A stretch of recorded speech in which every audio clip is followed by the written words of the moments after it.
Level 2, Ice Cream Island. So, hi, everyone. Okay. We're back, and welcome. You're welcome back to the Beaverhouse. You fucked it up again.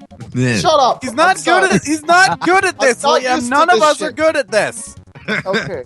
None of us are good at this. So anyway, Agents of S.H.I.E.L.D. I just watched the episode of this week of the time of recording, and as it turns out, Stephen King is not an idiot.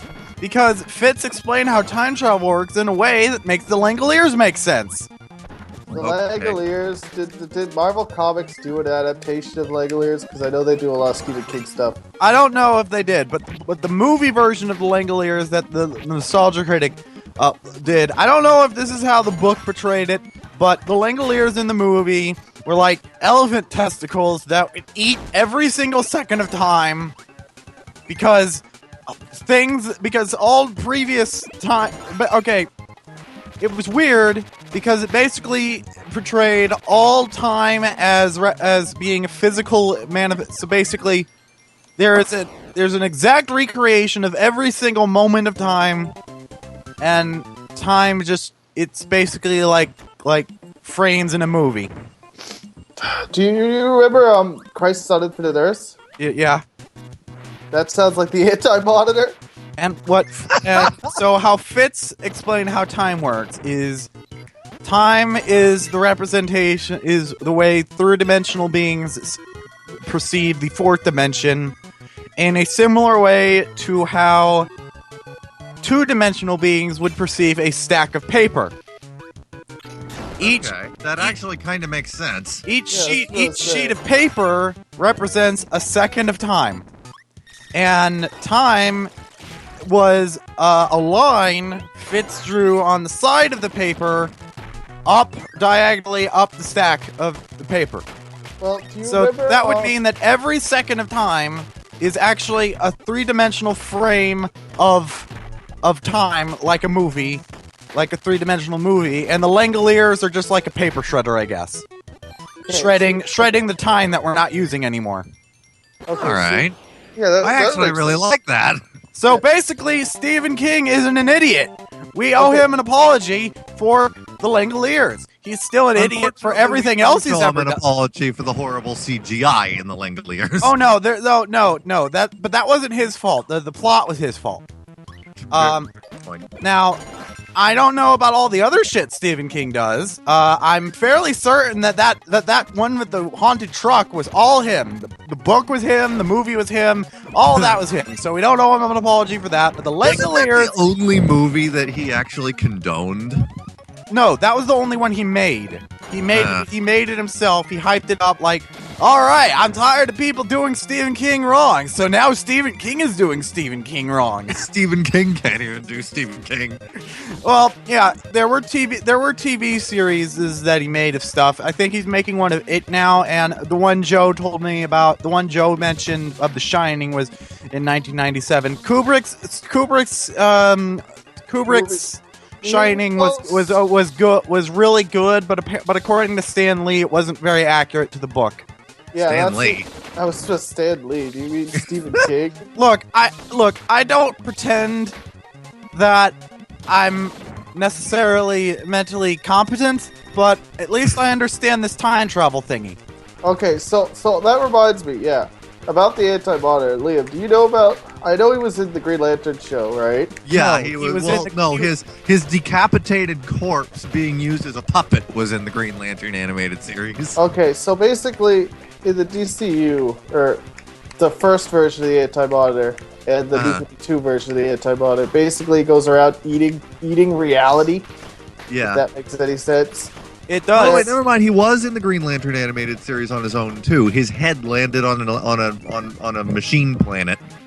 Okay, so the point is that that's what that reminded me of. So the point being is that yes, both of those things are accurate. Every previous second of time does exist, and the Langoliers or the Anti-Monitor or something just have to eat all the time we're not using anymore to recycle it, I guess. Anyway. But how are we never using time? Well, because it's over. No one's there anymore. It's past. Time travel... Are you sure? Well, see, time travel isn't Liam, this possible. By the logic of this description of time itself, time travel is very much possible. Yes. Which means that all time is still in use in some capacity. Okay, so one theory of how time travel works is you can't travel to any point in time that doesn't have an active time machine in it. Okay. Which means that once we've invented a time machine, we can go back to that day and pretty much every day in the future in which that time machine is present and on. But we can't go back any further than that. But scientists also proposed a theory of time travel that allows us to go back in time. So that doesn't account for this specific description of time that you have just laid out. Because if that description of time is accurate, then any point in time can be accessible by some unknown means. One possibility is a theory that I had about Doctor Who.